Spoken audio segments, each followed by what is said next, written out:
Oh ho ho! Welcome to the Unwashed Asses, episode 3, recorded Friday, January 20th, 2017. I missed today.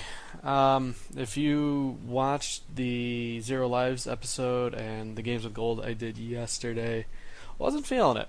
Wasn't getting into anything. Had been having a bit of a rough week as far as work, personal life, just everything's going to hell in a handbasket. And yesterday was a half day off, but it was a day to be productive. So when I do the regular recording, and it wasn't going so hot.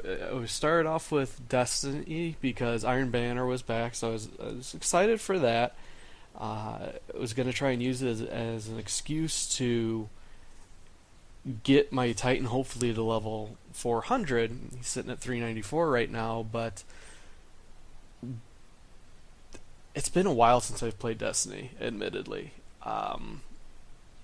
And getting into Iron Banner, I was getting my ass handed to me left and right. It wasn't enjoyable to play, and within the first match I had already said, well, screw this, we're going to go play some Overwatch. Hop over to Overwatch and proceed to get my ass handed to me over and over again. So just having an overall very rough week, and then compound it with my hobby not going as well as it should. It's like, fuck it, I'm in a terrible mood. There's no way, I didn't even know that I'm entertaining to begin with, but you compound it with, I'm already in a crappy mood from this week, and it's just getting worse. Let's take a step back. We'll delay recording this, take as much time as I need, because if I'm not putting out a good product, well, then there's no point in doing it at all. So, did that. Things have, calmed down. Migraine came and went, and here we are. So, a couple things actually, not just a couple, but the things I wanted to talk about were why my cat is such a pain in the butt when it comes to getting into things that she shouldn't. So, she has just been a spaz all day today. I think she took a poop, and then she's just been freaking out all over the house since. So, anywho, three things, or most of the show is going to be what I was watching, because I recently downloaded the FX Now app, and was able to start watching Taboo, and then found, they're doing movies now, so watched the sequel to 300, so we're going to cover both of those, and then I think, maybe wrap things up with Destiny. Not necessarily what's going on in Destiny right now, because there's nothing, but Destiny 2 is rumored to come out this year, so we'll break that down a little bit and go over what I think the game needs, what I personally want out of it, and hopefully you get some feedback on that if anybody is playing, and can offer their input as far as what they want. But okay, so FX Now app is dog shit. I mean, it's good as far as being an app that lets you watch stuff, but even then, it's not very good at how it presents it. The menus, no, I'm going to take a step back. I've been using it on Android, on my Windows PC, and then on the Xbox. And the one thing I've noticed about a lot of these apps is just they're slow and clunky. They don't respond all that well. And when it comes to keeping track of where you were with a show, like HBO's app is pretty good as far as keeping track of where you're at and then just letting you pick up. FX Now definitely does not do that. So the main reason I actually investigated it was because I had wanted to watch Taboo, which is the new show by Tom Hardy. I don't know if he's producing it, but he's definitely taking up the lead.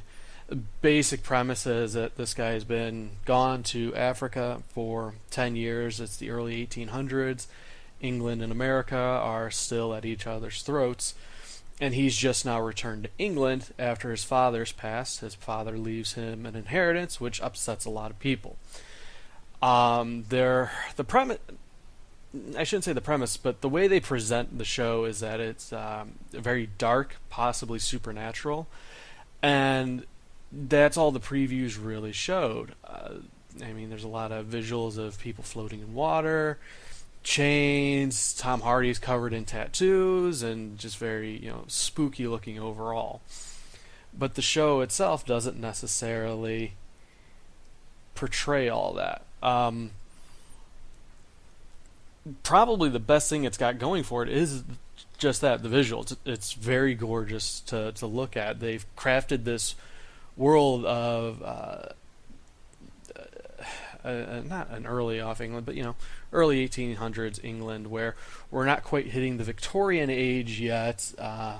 We're just now really getting into the industrial side, and everything's muddy. People are filthy.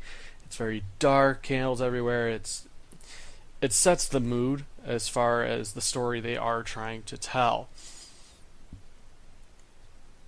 And really, that's the rest is good, but that's easily the best part that stands out. The way the show is delivered isn't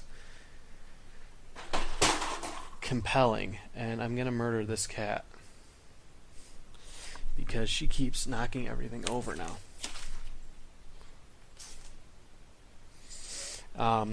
Anywho,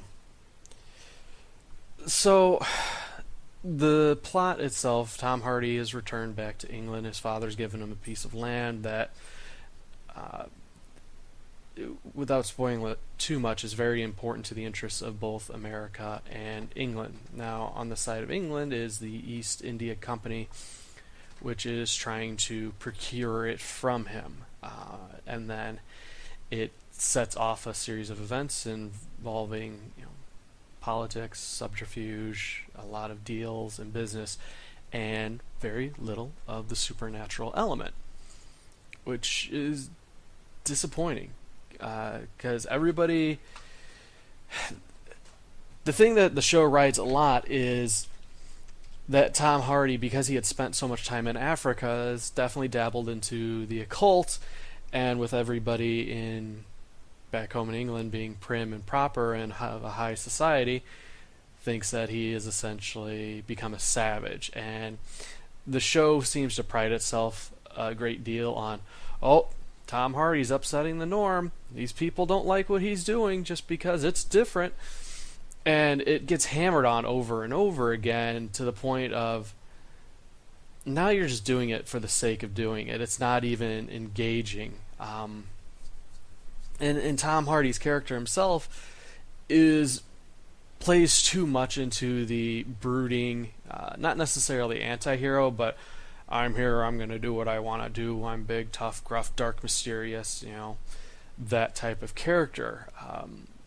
They've almost over-designed him to an extent where he's got scars all over his, nearly shaved head, one under an eye. He's got tattoos peeking out everywhere across his body.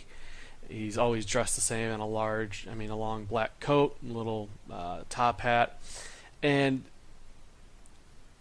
it's kind of like how Reaper is in Overwatch, where we're going to design this character so that he is the epitome of what young boys aspire to be if they're, in that dark brooding phase in their life. And that's it. I mean, I don't see a whole lot of depth to the character, and the way that Tom Hardy plays him is very similar to how it was played within Mad Max Fury Road, where there's a lot of grunting and staring at people, mumbling, and it feels like Tom Hardy playing Tom Hardy. Now, that being said, he's a great actor. I really liked him in Peaky Blinders. He did a very impressive take on Bane, especially considering Bane hasn't been done well in any Batman film up until Dark Knight Rises, and even then that's debatable by a lot of people. But the character he's playing in this is just, he seems two-dimensional at the moment. There's a lot of mystery and intrigue, but it seems like the entirety of the show is just it's built up on that hype. There's a lot of teasing, but not a whole lot of payoff. More than anything else, it's all about political intrigue. With the East India Company trying to get this lease to get, I'm sorry, to get the, not, yeah, lease for the property over in America from him. And they're making deals with people. He's trying to do something and making deals with other people. And the entire show, at least the first 2 episodes, is just him going from place to place making business deals. It's very intense, dark-looking business, but if you break it down, take away the visual aesthetic, it's just him making business deals. And realizing that, it's disappointing. It reminds me, as far as visual aesthetic is concerned, of like Penny Dreadful. And I'm afraid it's going to fall into the same trap where it's more style than actual substance. Where Penny Dreadful it looked gorgeous, but the story became a mess very quickly as far as, who wants to fuck Eva Green this season, and how do we protect her? And it's going to be disappointing if it follows the same route with Taboo, as far as we're just going to keep hammering on this same thing over and over again, but not really deliver on it. I don't know how they're going to really introduce a supernatural element at this point. I think that they're just going to ride hard on Tom Hardy's a savage, and he's got mystical ways about him, but we're not going to fully explore that. We're going to keep hinting at it, because if we keep it in mystery, we don't have to explain it and then have more things fall apart. But I don't know. I mean, I'll watch it, but I don't know that I'm going to regularly keep up on it. And a large part of that is due to how FX handles advertisements. Now, most apps like Showtime, HBO, don't have ads that play. And ads are the primary reason I got away from watching TV ages ago.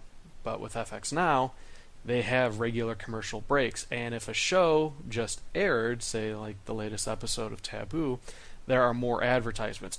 It pads it out almost to whatever you watch as far as the show is concerned is equal to the number of ads you're going to see. It felt like it took me 2 hours to get through a 1-hour episode. It was terrible, almost to the point that I wanted to turn it off halfway through just because I couldn't stand seeing the same ads over and over again. And it's just that. There's 3 ads that you get, and they just cycle them. Sometimes the same ad will repeat twice when you're watching it in one break. And it's awful. The same thing happens with their movies, where, here's a regular commercial break, and now you're going to have to sit through 5 minutes of ads. So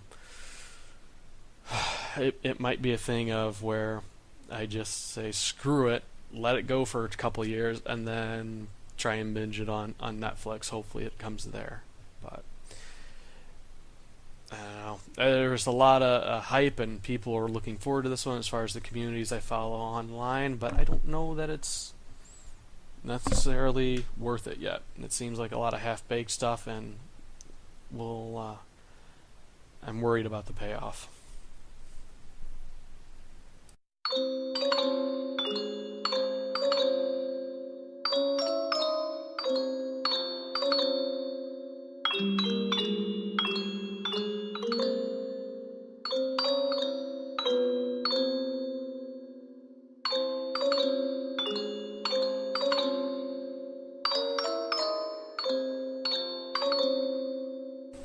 Okay, so continuing on the train of FX Now, and now that I think about it, you guys have to let me know how the audio quality is. I did get some windscreens for the microphone, so the breathing and wheezing and other sounds that are ambient throughout the house shouldn't be heard any longer. But if something pops up, do please write in, let me know. Anyways, as far as TV shows on FX, I did wrap up the 2 episodes of Taboo, but then went ahead and binged the entire latest season of Archer. I'm not going to get into that here.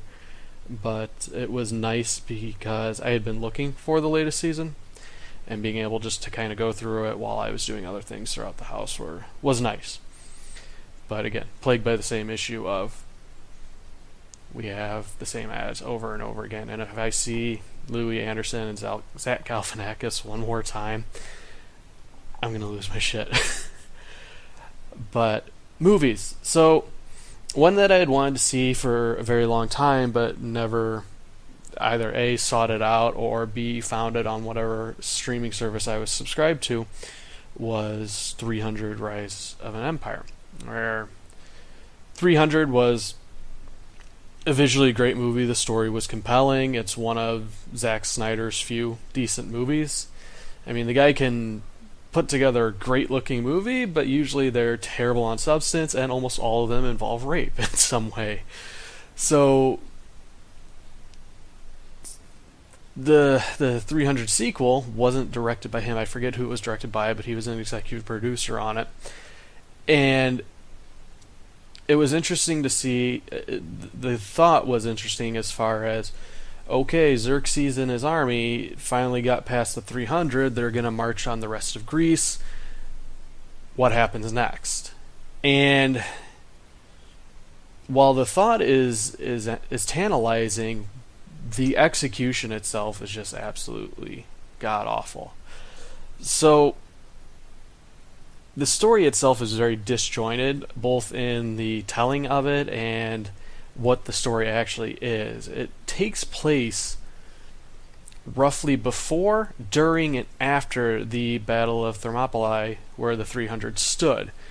It covers a small Athenian regiment as they take on the God, who was it? It wasn't the Persians in mostly naval battles. Now, the problem is the story is not told in any sort of order, where we have what is essentially the current timeline, and then it jumps backwards to the beginning of the story as far as what the current events off, and then it jumps all the way back to the main guy from Athens heading over to Sparta, asked for help from there before the 300 even march off, and then it jumps forward in the future a bit, back again, and then ahead once more, and it's very messy as far as how it's handled. We have returning characters from the old movie coming into this one, but they're handled very lazily. In fact, the only thing that's decent about the movie is how it looks. I mean, it goes after the same visual style as the original movie, but it even fails in that, where the blood looks faker. It's more gratuitous, and the slow motion is used not to punctuate powerful moments, but more like, okay, this guy's getting into any type of action, let's go ahead and just use the slow-mo here. The story itself is very weak. It doesn't end on any good type of conclusion. And the first half of the movie is just telling background is for the new character played by Eva Green and Xerxes himself, as far as how he became a god, which I don't think it's a story that shouldn't have been told. He was a character that they should have left a little bit in mystery as far as God King, and if you humanize the enemy a bit, well, suddenly you care about them more than you should. It's why we have primarily, especially in video games, the heroes are killing faceless entities, things like robots or the stormtroopers. That while they are human, they have helmets, so there's nothing differentiating about them. It's how we don't bond to them. Same thing applied to like the immortals in the original 300. So when we humanize the enemy in a story that we don't necessarily care about with Xerxes, it falls flat, and it makes him seem more like a petulant child based on his background rather than that all-powerful God King. And then with the introduction of Eva Green's character, who is a Greek female general in a Persian army, defying all odds and stereotypes, yet in a stereotypical role for her where everybody wants to fuck Eva Green. Doesn't matter what movie or show she's in. We're going to try and find a way to get her naked, and there's going to be a subplot revolving around her and everybody that wants to fuck her. Now, it's understandable. She's gorgeous to look at. She's an excellent actress, but it gets tired real fast. And the acting in this one isn't convincing. There's actually no good acting by anyone. It's all very stiff and wooden as far as how the lines are delivered. The action is just as bad, where the fighting's awkward, the costumes are ridiculous, especially with Eva, and the last outfit she has, where there's this essentially spine going up the back of her outfit, where it's just a lot of large blades, and she's very, I want to say stoically, but it's just robotic in the motion as far as how she's fighting the main Athenian guy. The same applies to all the extras and secondary characters that you meet for half a second and don't really give any shit about. And that's kind of what the entire movie was, is there was a lot of flash but no substance, and I think it was trying to ride very hard on the coattails of the previous movie. Whereas the previous movie was focused on the 300, what brought them to the battle that they were at, why they were there, and then focused on that one battle itself. So we had a coherent story. We had a start, middle, and end. Whereas the sequel, the start, middle, and end are divided up into 8 sections and then placed scattered, all throughout the entire movie. So it's, one, very hard to follow with that, and 2, it doesn't focus on a specific battle or series of battles. Instead, it's, in the disjointed way, it's told about how Athens tried to get help from the Spartans. They got told to go stuff it, and then there's a series of naval battles where the Persians, led by Eva Green, continually lose and lose and lose, and she's totally fine with it. And then when Xerxes says, screw it, stop going out there, we're the bigger army, let them come to us, she defies the God King, which just was stupid in its own right, because that doesn't send a very good message to your people. But then goes and loses again right before the Spartans show up. And the problem with this is that there was no concluding action. The Spartans show up, and that's about it. There's not even like an end credit sequence where it's like 2 paragraphs explaining how the rest of the war played out. So there are no real stakes or point to this movie itself, because it just tells us there's going to be more fighting. And maybe they're hoping for another sequel and make this a trilogy, but with how sloppy this one was handled, it's not the way to... Let's hope we never see it. And I know I'm hammering on it a lot, but just the fact that the movie ends when the Spartans show up, and we have Leonidas' wife without any type of armor leading a Spartan army in a naval battle. It's ridiculous. So if you haven't seen it and you were looking forward to seeing it, I'm sorry, don't bother, don't waste your money, or definitely don't rent it. It's not good, not at all. And I feel like that's kind of gonna be the theme of this entire episode, is Christian bitches about everything. He doesn't like what he's watching as far as television shows are concerned. He doesn't like the movies he's watching, and he's about to bitch about a game that he really enjoyed. But I promise it's not all like this. It's just, it's been a bad week. And unfortunately, this is what I've come across. This is what I have to talk about. Now, I'm not complaining for the sake of just tearing something down. I would like to think maybe the criticism's a little constructive. Not that anybody's going to listen or really care about it. But I'm not bitching just for the sake of bitching, although I do like to do that. But, yeah.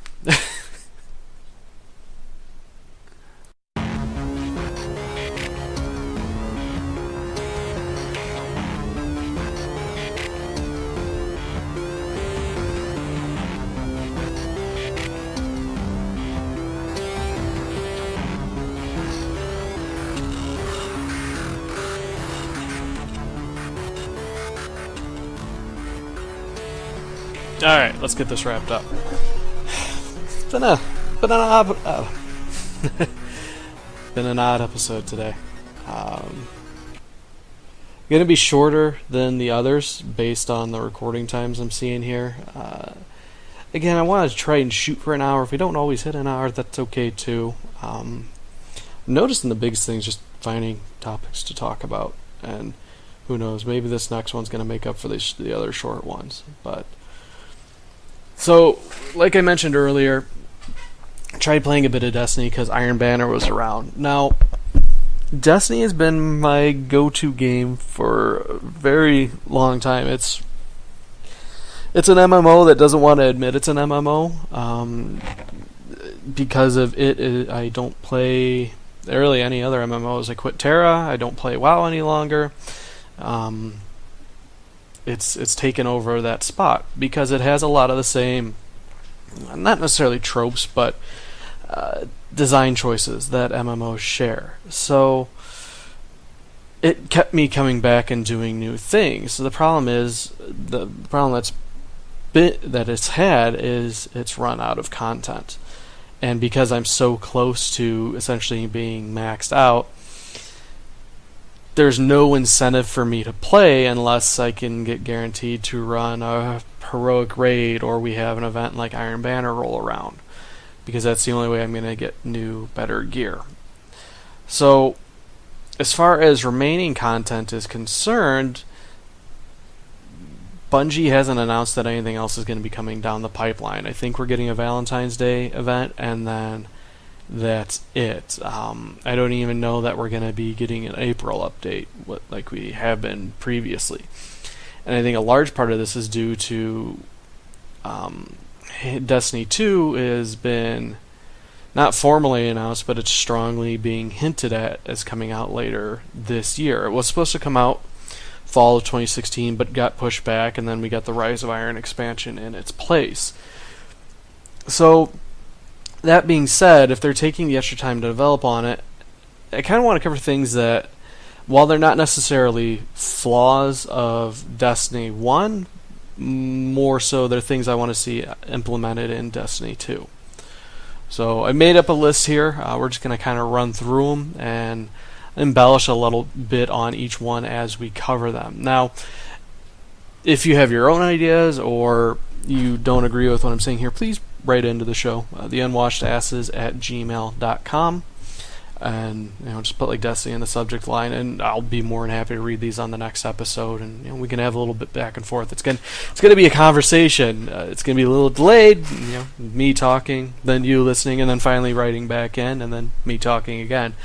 But it's what I'd like to do, and I know a lot of people don't give a rat's ass about Destiny, but I know there's dozens of us, and they're out there, and I wouldn't mind having a chat about it. So, first and foremost, Destiny needs to get a handle on its story. The way it was told in the first game was virtually non-existent. Akin to how Titanfall handled the story in the first game. It was lazy by... The narrative wasn't even all that cohesive. They essentially just treated it as an excuse to introduce new planets, new enemies, and then bounce us from place to place, with the majority of the backstory and content being locked away in their Grimoire, which you could only access via another device, like your phone, tablet, computer. It wasn't actually contained inside the game of itself. And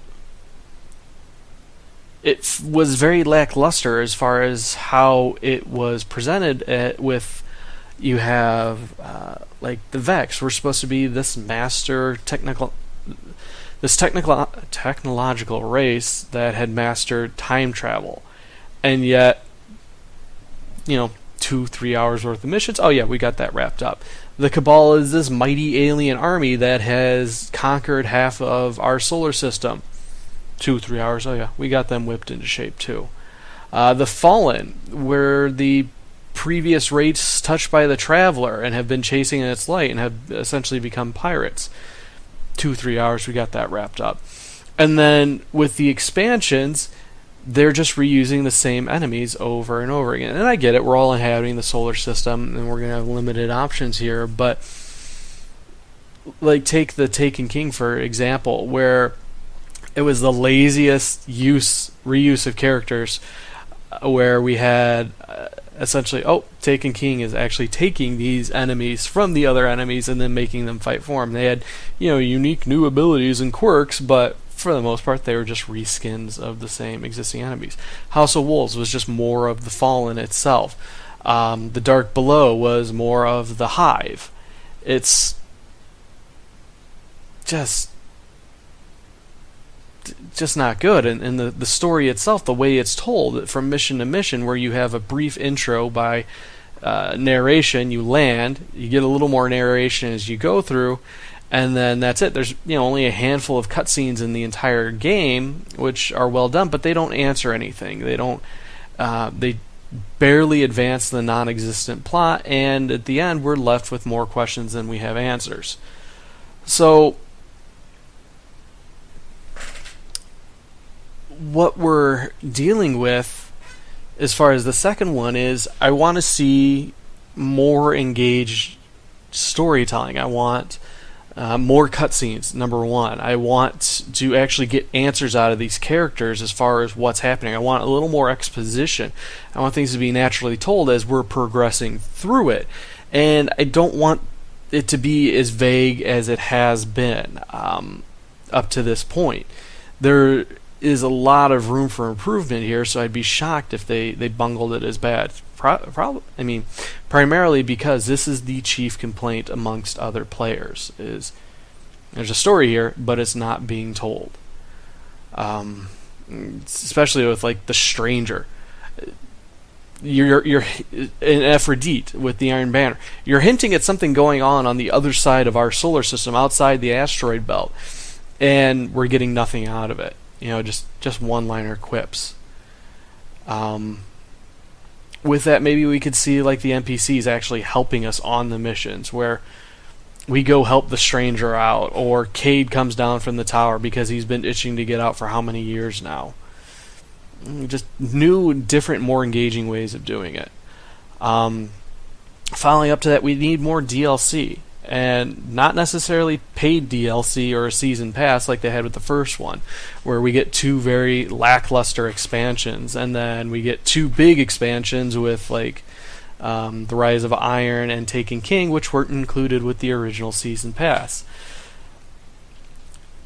Activision, which is publishing the game developed by Bungie, is in a partnership with Blizzard, just masters of keeping gamers engaged with a product and coming back and keep playing it.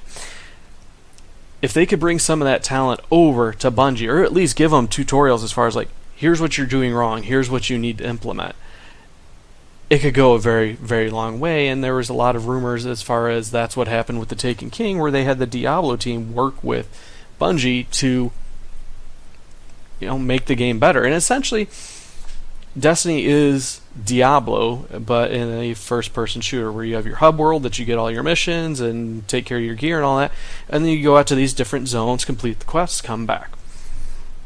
And the way it's structured as far as that fragmentation, it's near identical. But the problem with Destiny is that we've been hitting so many different content droughts.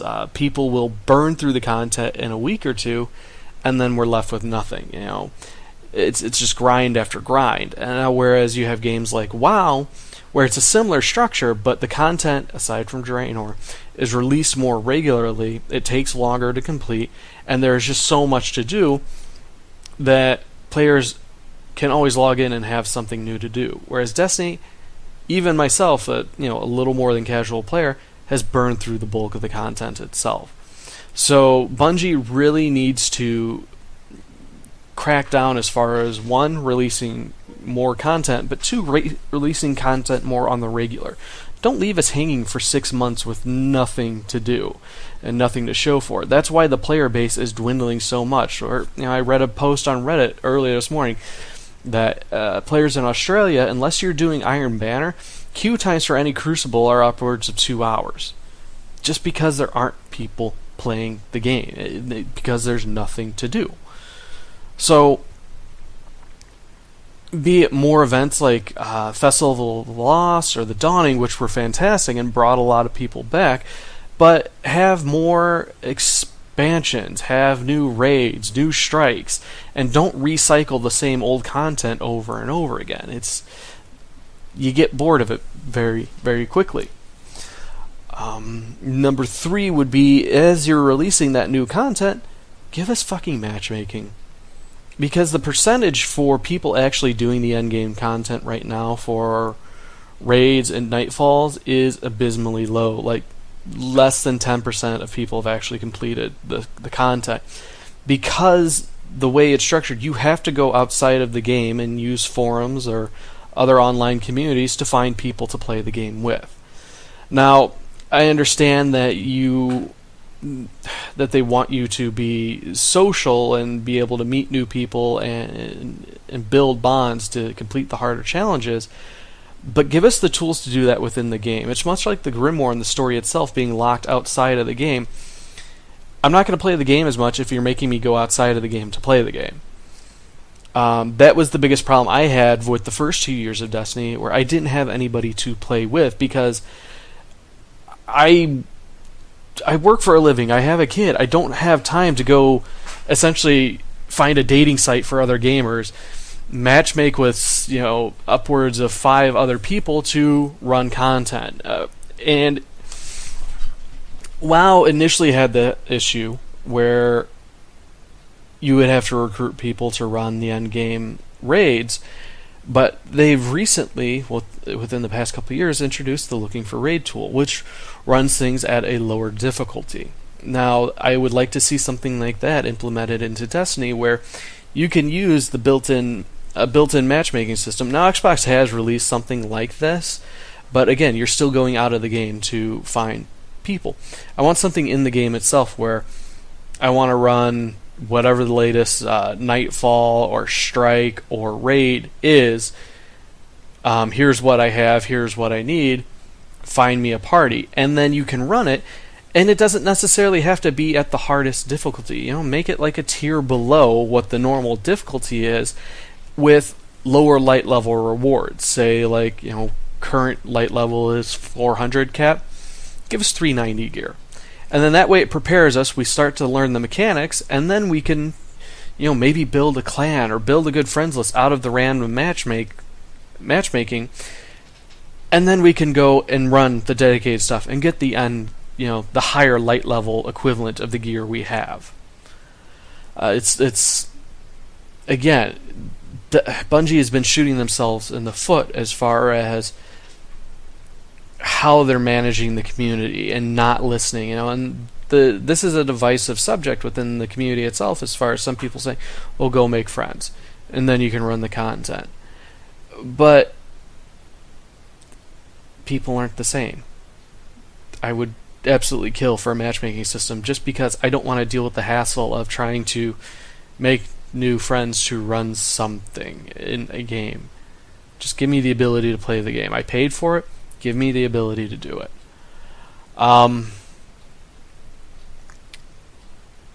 One of the biggest gripes I had with the original Destiny was that you can't necessarily trade gear between players. You can do it between characters, but say I'm playing with a new friend, or I'm playing with a friend that has just bought the game, and I have a weapon sitting in my vault that I just stopped using ages ago. Why can't I give it to them to help them out? I'm not necessarily saying introduce like an auction house or anything like that, but I can see this opening up the potential for a black market per se, where I have light level 400 gear. I'll give it to you if you pay me, X amount of dollars through PayPal. But just allow me to trade gear. Like, say I get a better drop than somebody else did on a gun. Like, I don't necessarily care for the legendary that dropped out of the latest raid. Let me give to somebody that actually has been wanting it, maybe for their collection, or they're actually going to use it themselves. That's all. make the world feel more populated, more alive. As it stands now, if you're out exploring any of the worlds, be it Earth, Mars, Moon, Venus, what have you, the most you're going to see in any environment, as far as players are concerned, are 9. And that's if you have 3 fully formed fire teams. Otherwise, I think it's like max count of 6 that you're going to see actually out and about in the world. And that feels pretty sparse, and the levels themselves are fairly small. Now, I blame a lot of this on Bungie designing the game for existing gen consoles with the PS3 and the Xbox 360. They had to make it capable of running on that. But now that we're on the latest gen with Xbox One and PS4, make it possible, make the game bigger, make it more alive, have other people running around, give us quest givers within the zones themselves. As it stands now, there's just random enemies spawning, and they all spawn in the same areas. If you've been playing for several years, you know how it's all laid out. With that, give us the ability to chat within the game too. Like, the consoles themselves have USB ports, and I know with the Xbox you can plug in a keyboard. Arc allows you to do this and type within the game itself. Give us the ability to chat with other players via just keyboard commands, or even if you have the chat pad, let us do that. As it stands now, you have 4 emotes to talk to other people with, essentially, unless you invite them to a party to chat via the microphone. So that's ways that you can flesh it out. Is have more people in the same area and give us the ability to talk to one another. A couple other things that are obvious would be, one, new playable races. Let us play as the Fallen, because they were chosen by the Traveler at one point, and they're intelligent, they have something pretty predominant. Or give us a new race that's just outside the asteroid belt, just something new. Along with that, give us new classes, new subclasses, because this is something they're probably going to do, but again, we only have 3 classes at the moment. We have 3 subclasses per class, and they all revolve around kind of the same themes. Now, the nice thing about Destiny is you don't have to have kind of the holy trinity to do the raids and strikes. You can roll with whatever and then always complete it. That being said, I would like to see a little more customization or differentiation, where I want more of a tanky character, or myself, I like playing support classes. So give me the ability to heal the other guardians that I'm playing with. Or have like a trap class or a control class. Just not things that just do straightforward damage. It's and throw grenades. They're all similar enough as is. I want to see some more variation. With that, we need also new enemy types. Quit using the same enemies over and over again. Have different enemies in different locations, as far as, okay, we're going to go to Neptune, or maybe the moon of Titan, or we found a space station floating in the void, you need to go explore that. Destiny does have different elements as far as how the enemies interact, where the Cabal are more militaristic, it feels more like an action movie, and the Hive feels a little more like a horror movie. I'd like to see that expounded upon a little bit, where we have different genres of games that use the first-person shooter as the base level, but expand on it. Like, you have Fear your horror game, you have Call of Duty, it's your military shooter. Portal is not necessarily a shooter, but a puzzle game. So by having the different environments and different enemy races, you can change how the game itself is played depending on the situation encountered.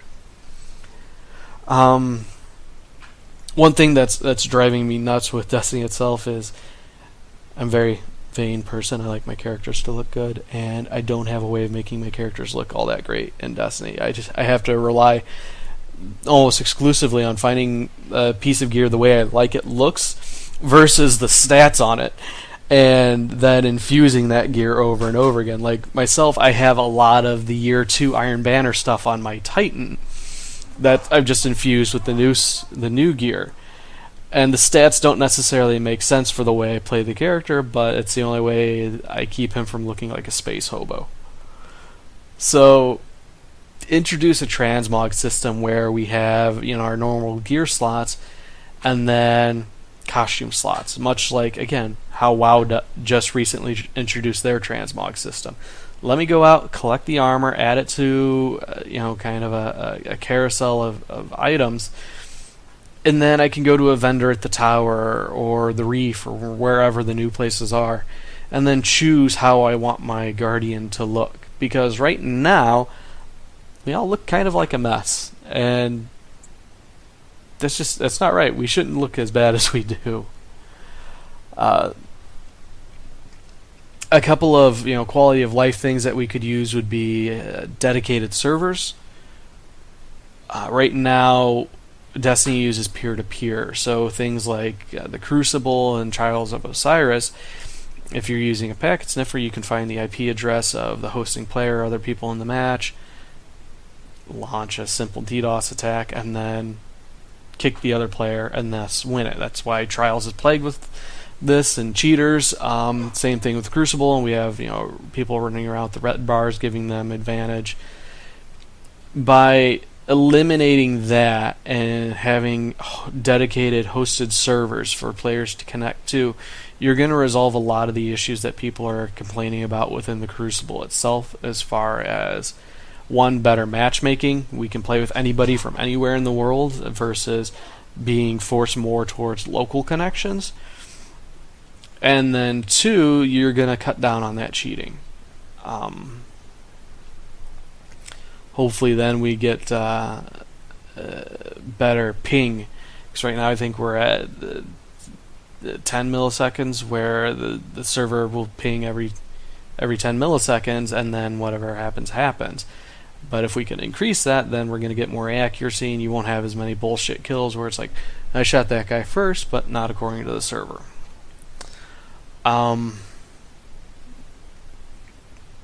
Last thing I've got on my list here is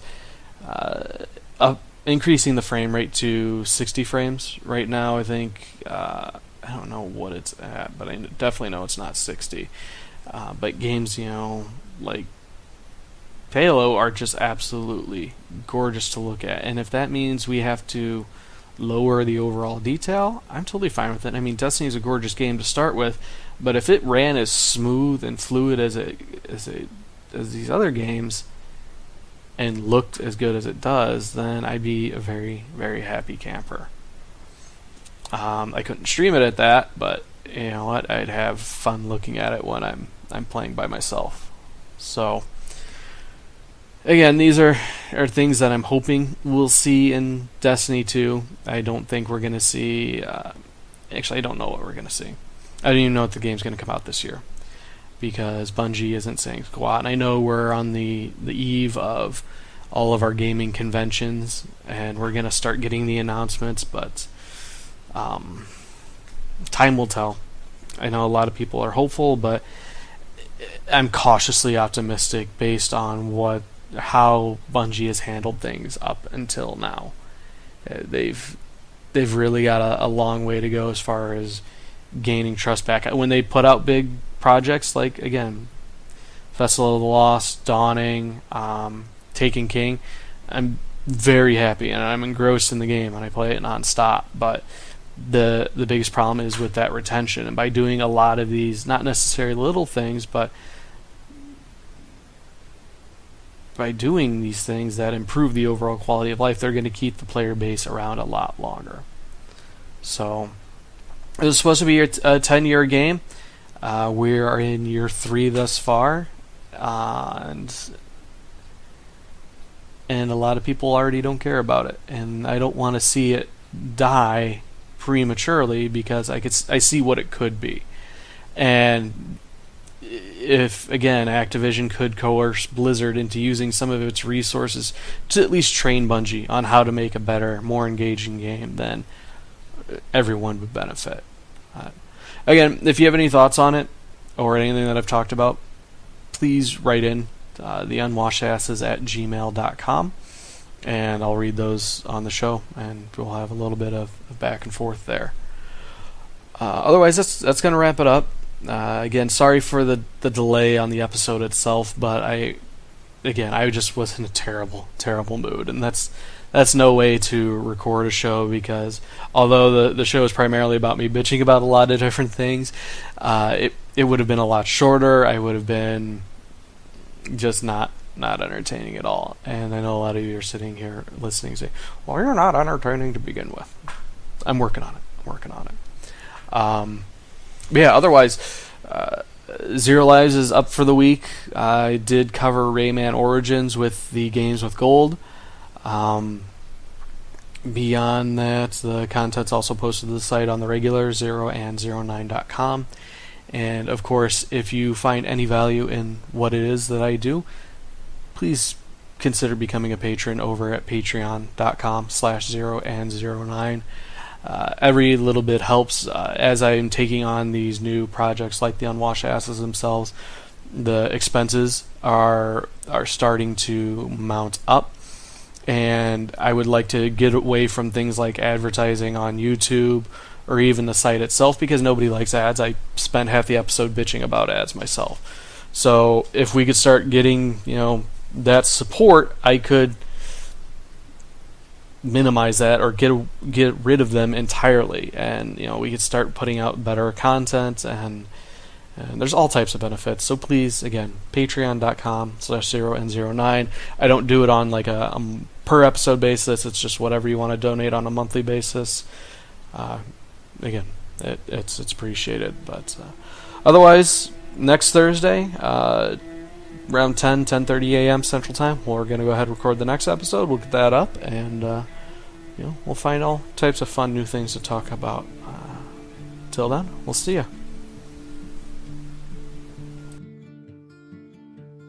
I can feel the end, it's drawing near. It will soon be here.